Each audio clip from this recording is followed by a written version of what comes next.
Bem-vinda, Cecilia.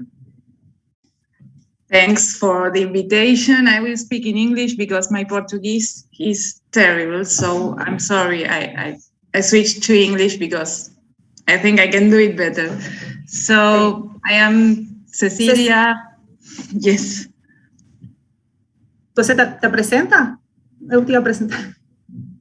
Go on, Okay. You can do it. Bom, Cecilia Martínez, ela é pesquisadora do Instituto de Fisiologia e Biofisica Bernardo Houssay, na Universidade de Buenos Aires. Cecilia é bióloga e doutora pela Universidade de Buenos Aires também, e ela nos vai apresentar sua pesquisa sobre os correlatos neurais de execução de ações no estriado dorsal. Obrigada, Ceci. Perfect. So thanks. I'm really happy to be here. So I'd like to thank the organizers for giving this opportunity to speak about the results, in particular to Carol. Lots of thanks for the invitation.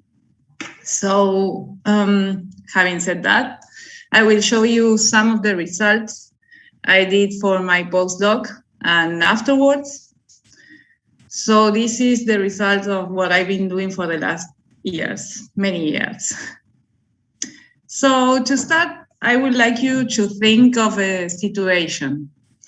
Let's imagine that we are musicians at this orchestra and we are playing at the back, and our solo will come any moment soon.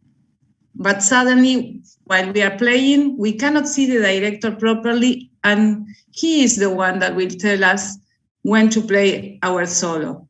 So now that we cannot see him, we are wondering, when will be the right timing to play my instrument? If I play it too early, it won't sound good, and if I play it too late, it won't sound good either.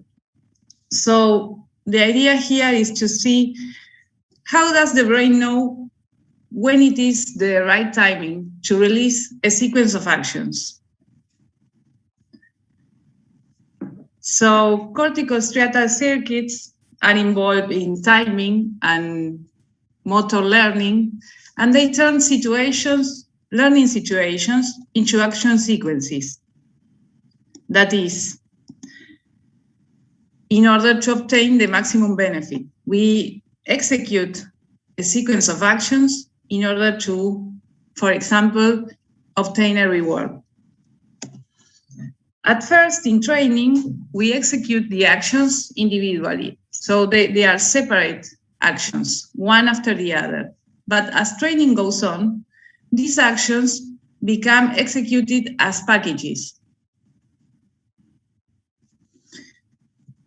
And the longer the training goes on, we finally consolidate the habit.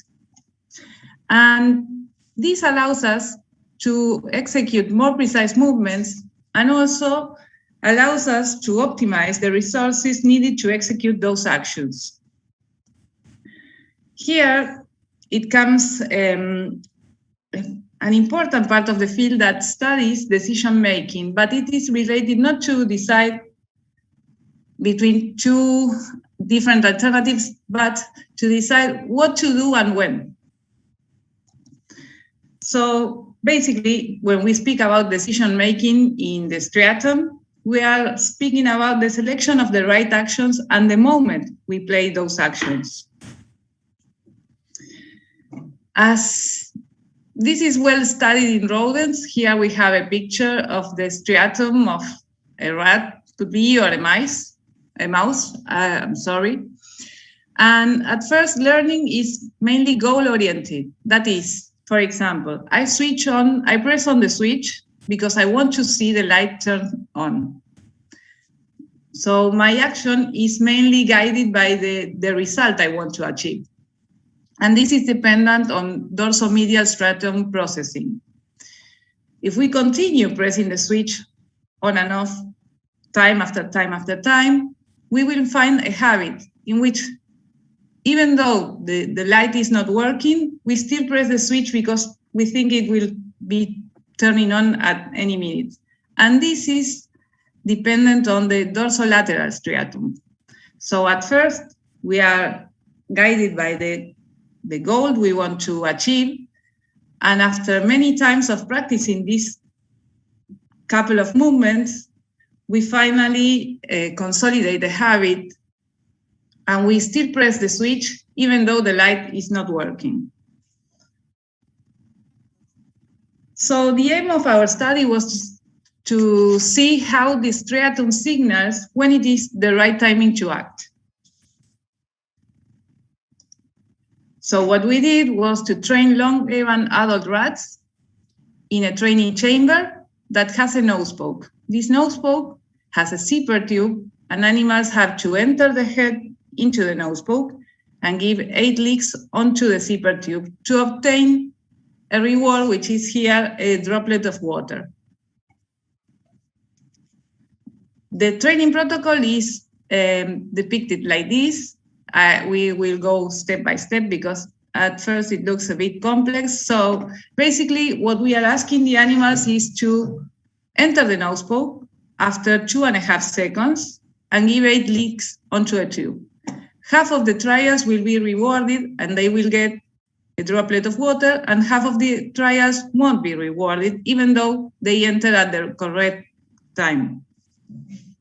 These trials, in which animals wait at least 2.5 seconds, are called timely trials, whereas if animals enter before these 2.5 seconds, the trials are called premature trials, and there is no visual cue associated to it. Animals perform 300 trials per session, 1 session per day, and this goes during weekdays, and they have 2 days of rest at the weekends. So we can register with this recording setup, we can see the behavior of the animal, but also we will see the neural activity at the striatum. We made tetrodes implants, and each animal had a bundle of 8 tetrodes aimed at the dorsomedial striatum. Here you can see how do they look at the striatum. It is, I'm sorry, it cannot be seen very well, but there are these marks correspond to the electrode traces. So we can see where are we recording while the animal was learning this task. So to sum up, we are asking, when we are training the animals to perform this task, we are asking them to withhold a sequence of actions until the criterion time has elapsed. If you do that, this sequence of actions before, this sequence will be called premature. And if you do it just on the 2.5 seconds or afterwards, we call these trials timely. So here I show you the behavioral performance in the task. This is the learning curve. And in blue, I'm showing you the timely trials that have the 8-lick sequence. And here in light blue, the trials that were timely, but they didn't have the 8-lick sequence. Here in red are the premature trials with the 8-lick sequence, and in pink, premature trials without the licking sequence. As you can see, animals improve their performance with time. Nevertheless, they still do premature trials at late stages of training, as I'm showing you here. So animals get trained on a daily basis, and with training, they improve their performance. Why? Because at late stages of training, they get to obtain more rewards per minute than at early stages of training. And the trial, they execute, the sequence they do at the trials becomes better with training too, because they finish the trials earlier. That means that it takes less time for them to complete the 8-lick sequence. And the 8-lick sequence is shorter in duration too. So after many sessions of training, the animals can obtain a higher reward rate, and they also optimize the execution of the sequence. So, even though premature trials make them like obtain less rewards per minute, they still perform, as I said before, at late stages of training, they still perform premature trials. That is, it is hard for the animals to withhold the sequence, and even though performing a premature trial resets the timer, so they need to start the trial all over again, they need to wait again and start all over again. When they do a premature trial, they still do it at advanced stages of learning, and they do more sequences with training, both timely and prematurely. So training doesn't suppress the premature initiations of this sequence, leaking sequence. And when they do premature trials, the leaking sequence they perform is exactly the same as for timely trials. And they also improve their performance in premature trials. So what happens with the neural activity? We studied neural activity while animals perform this task, as I said before, and we found neurons that signal the beginning or the end of the trials. Here I'm showing you two different neurons as an example. These are raster plots. Each line corresponds to a trial, and the dots on each line show the times where that neuron was active. And at the bottom, you see the mean firing rate, that is the mean activity of this plot, is plotted here. So what we can see is that this neuron, I will call it unit number 7, is active just before the beginning of the trial, whereas this unit was active just at the end of the trial. We also found neurons that were active both at the beginning and at the exit of the trials. As you can see, this unit was active both at the entry and at the exit. So what we did next was to evaluate the activity of all the neurons that we registered, and we ordered them by the timing of their peak activity. Here, these are peri-event histograms. Each line corresponds to the average activity of a neuron. Here are all the units that we register. And I'm showing you the activity around the entry and around the exit. And below, it is represented the normalized firing rate for all the neurons at the entry and for all the neurons at the time of exit. As you can see, we find a modulation in the firing rate, that it is translated as an increase in the firing rate just before the entry or just before the exit. That is when animals have finished performing the 8-leak sequence, and before they come out, they have an increase in their firing rates in the neurons of the striatum. So now, all these neurons that I show you here will be separated according to the activity they have. We found neurons that are active just before the entry, and we call them entry cells. As you can see, these neurons are active just before the entry, but not at the exit. We also found neurons active at the exit. As you can see, here it is plotted the exit, but not at the entry. And we also found neurons active both at the entry and at the exit. We also found neurons that were active while the animal was performing the sequence. That is, while they were inside the nose poke, performing the 8-leak sequence in order to obtain the reward. And we found neurons that were active just when the animal was in the nose poke, but not before nor afterwards. And what is interesting is that these types of activity, those preferences for these striatal neurons, for the different aspects of the task, these activity profiles emerged early in training, and they were conserved also when animals entered late stages of training. And the percentages were very similar. So let's see into more detail the activity at the entry. So what we did next was these entry cells, we divided their activity according to the type of trial the animal was performing at the time. So here I'm showing you the mean activity of all the neurons that were active at the entry and what type of trial came afterwards. So in blue, like I showed you before, there are the timely trials with the allelic sequence. In light blue, the timely trials without the allelic sequence.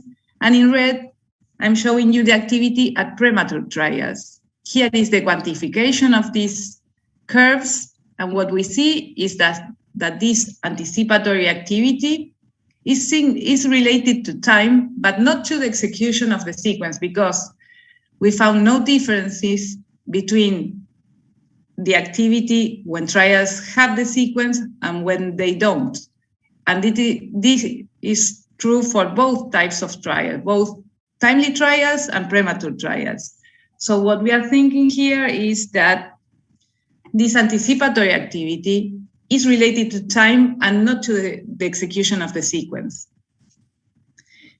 At first we said, okay, perhaps it is the way the animals enter into the nose poke, and it could be related, this activity, to the head movements.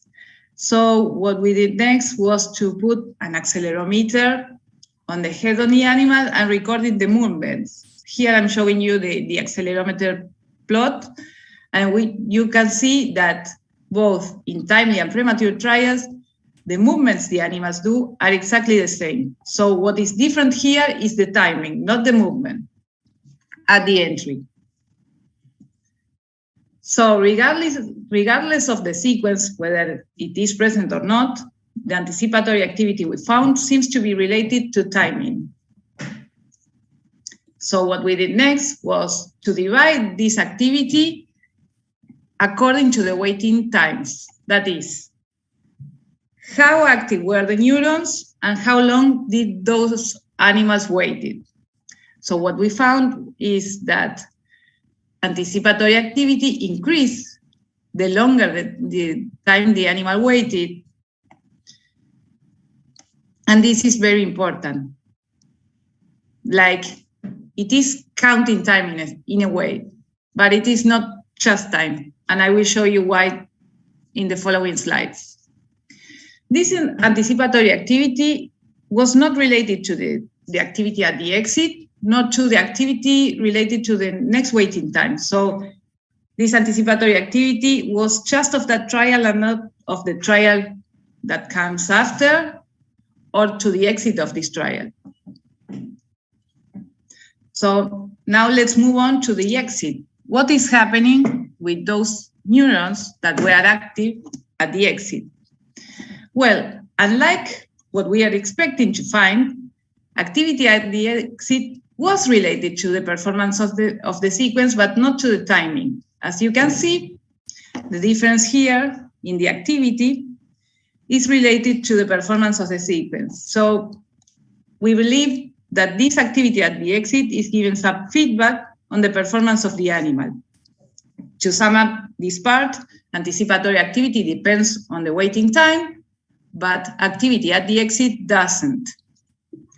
So we decided our next question was, what happens with this anticipatory activity if we force animals to duplicate the waiting time? So we did exactly the same task, but instead we asked animals to wait for 5 seconds instead of 2.5. I won't show you the details of the behavior because it's too long, and it is just the same as the previous task. But what I will tell you is that animals learn to perform this task around the criterion time of 5 seconds, and they learn to get more rewards per minute with training. They also do premature sequence at later stages in training. But what happened with neural activity? Well, we found that this anticipatory activity that we have seen in the other version of the task was still present, but it wasn't a ramping activity to count the elapsed time. the anticipatory activity in this case started increasing just before the animal entered the nose probe, not 2 seconds before, not 4 seconds before, just before the animal entered the nose probe. So this anticipatory activity is related to time, but what we see here is that animals are not just counting the elapsed time. This elapsed time has something to do with the probability of obtaining a reward. So we next decided to change the meaning of time for these animals, and we trained a different set of animals, of course, in a new version of the task. In this version of the task, we had premature trials, just like before, but timely trials are those trials in which animals enter the nose poke in a limited time window. They can enter the nose poke between 2.5 and 5 seconds after they finish performing the previous trial. And if they enter after 5 seconds of waiting, those trials will be called late, and there will be no visual cue, and they won't be rewarded. So to obtain a reward, animals must estimate the elapsed time between the last trial and the following, and it has to be between 2.5 and 5 seconds. If they do it before, as I said, trials will be premature, or if they do it afterwards, trials will be late, and they won't be rewarded, and there won't be any visual cue or else. So animals learn to perform this complicated version of the task. It requires more training sessions, luckily for the researcher, that it was me, and they also will perform the sequence at premature trials and also at late trials. They still perform the 8-leak sequence, even though the timing is not right. And what happens with the anticipatory activity? What we see here in red, it is shown the activity at premature trials. In bluish violet color, the activity at timely trials, which are different now. And in yellow, which cannot be seen very well, it is representing the anticipatory activity for late trials. As a comparison, I have prepared this plot. Here, I put together all the neurons registered for the 2.5 seconds waiting time task and for the 5 seconds version of the task. And what we can see is that anticipatory activity, the longer the time is waited by the animals, the bigger the anticipatory activity is. However, if we change the meaning of time, like we did in this modified version of the task, anticipatory activity is maximum only when the probability of obtaining the reward is maximum. Here, in the first 2 versions of the task, if the animals waited more than what the criterion time required, those trials were rewarded all the same. Whereas in this task, when they waited more, those trials were not rewarded. So the maximum anticipatory activity here corresponds to the maximum probability of obtaining a reward. So to sum up, we believe that this anticipatory activity reflects changes in reward anticipation as waiting time progresses. And instead, activity at the exit gives feedback on the execution of the sequence. This task I'm showing you today is self-paced, so animals need to estimate the elapsed time in order to start the new trial. So what we believe is that anticipatory activity is coding reward expectancy. And well, as I said before, activity at the end of trial is giving feedback on how well was executed the action sequence or not. So to finish, I would like to thank this is a very old picture. I had a different hairstyle, but it's the only one I have with all the members of the lab. So my directors were Mariano Belucio and Gustavo Murer, and I belong to the Grupo Neurociencia de Sistemas, and we are all depicted here. Many people is no longer at the lab, so it is quite an old picture. And I would like to thank you, of course, for being here with me, and I'll happily answer any questions you might have. And this work was funded by the Agencia, CONICET, and the University of Buenos Aires. And in case you want to contact me afterwards or else, I'm leaving you my email address. So that's it.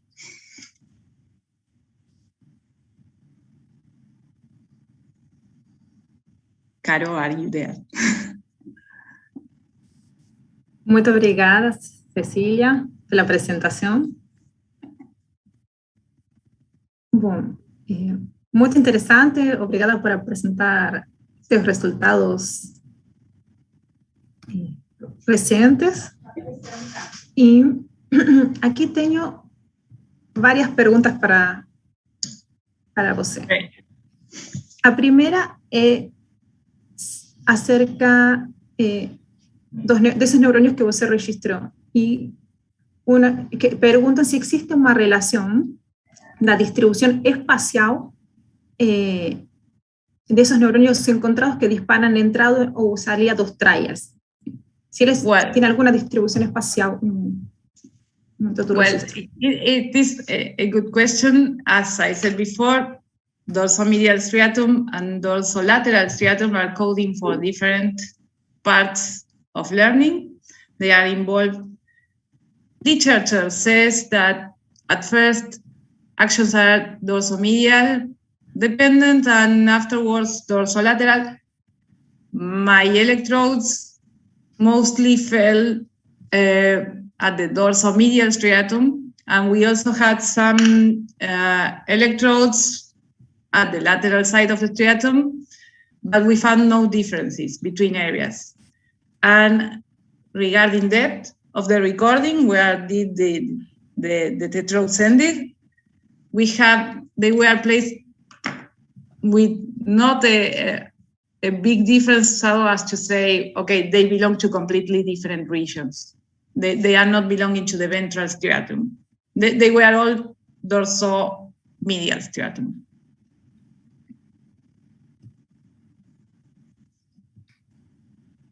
Obrigada, Cecília. E as seguintes perguntas são mais acerca da metodologia. Então, esta pergunta é em inglês. Então, okay. Throughout the presentation, you commented that you use tetrodes to assess electrophysiological activity. Mm-hmm. What is the maximum time between the implant and the last registration? Where signal loses notice? Was the problem that was a problem for you? Yes. Did you use? We have more. Did you use fixed arrays or microdrive systems? Okay. And that's all. Great. I love these kind of questions because I can finally tell someone what I did. We used microdrive movable tetrodes. It was all very handmade, do-it-yourself mode, and it was an approach like Houssay's lab uses because my mentor was trained there, so I learned to do this tetrodes assembly as Houssay's lab does. What else? Yes, the implants fell because at first we had many infections, and infections on the scalp make the implants fall. So the longest an implant lasted was like 1.5 months. I got better with training, just like the rats. So my implants became better, but many of them had to fall on the way before I get to reach these wonderful, long-lasting implants. And what else? Yes, we also lost signal because sometimes you have blood clots that trap the tetrodes, so you cannot move them anymore. Every day after the session ends, we move the tetrodes, I don't know, a few microns in order to register new neurons every day. And sometimes this doesn't work. And when that happens, you must say, okay, this is the end, my friend. And you wave your animal goodbye because there is no new activity to be registered. But before getting to that conclusion, we always try to, okay, we'll fix this. And tetrodes will move and everything will be right. Sometimes the implant falls while I was training the animal, and it is quite a complicated moment.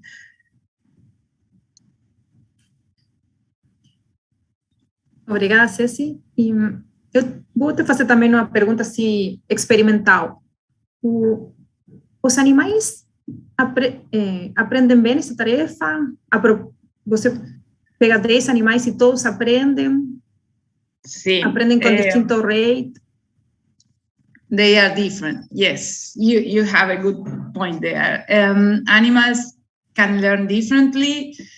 At the end, they all reach like the same performance, but some animals took 2 sessions to reach like a late performance. We divided the performance between early and late according to how well they completed the session.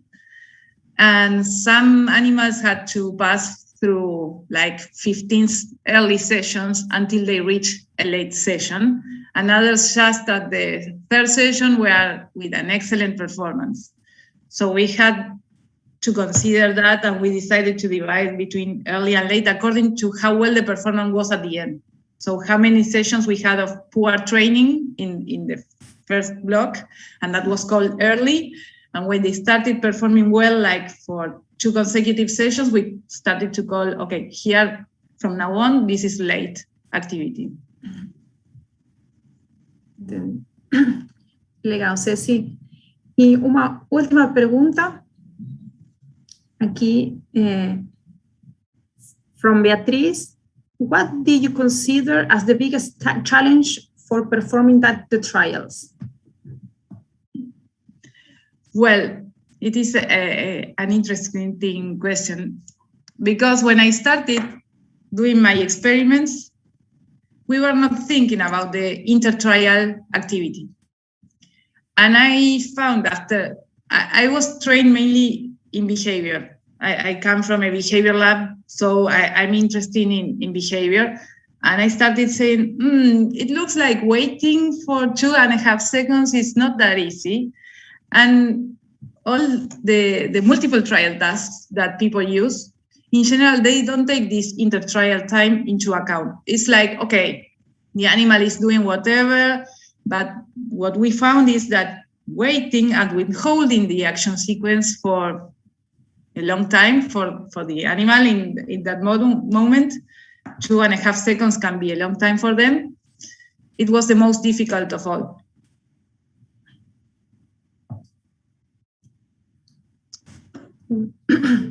Muito obrigada, Cecilia. Thanks for the invitation. And anything, you can send me an email. I'll be here. Muito obrigada, foi muito legal, Ceci. Bem interessante os teus resultados. Bom, agora a continuação vamos apresentar o professor Daniel. Vamos daqui a 2 minutos, pode ser. Bom, Ceci, novamente, obrigada por participar. I can tell you more details on the task. Temos 5 minutos. To wait a hard task.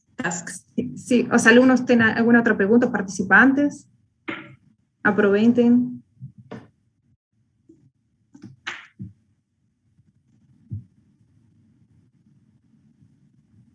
Ceci, eu tenho mais uma pergunta. Quais são os teus próximos passos agora? An excellent question. I'm not sure. I did all these experiments in adolescent rats as well. So my next steps are trying to get these published, which are having this. It is getting very complicated. But afterwards, I'm trying to study the behavior of the animals in this task, because what we found is that adolescent rats do many more premature entries, so that for adolescents it's quite more difficult to withhold the action sequence. So what I want to know now is why. And at first I am working with behavior because it is the easiest thing to do. And once I have this defined, I probably move on to doing another electrophysiological recording of a different variant of the task, of any other version of it. I will surely return to electrophysiology, but now I'm focused on behavior mainly. Nice. Bom, agora sim, parabéns, Thanks Ceci. for everyone, and I'm happy to be here. Bom, as perguntas, se alguém tem mais dúvidas ou perguntas para a Cecília, podem enviar e-mail para ela. Cecília está disponível e sabe muito acerca de registros de neurônio, de single unit e análise. Então, obrigada novamente, Everything Cecília. thanks to my mentor that taught me how to do. Bom, parabéns, Cecília. Agradeço muito a tua participação.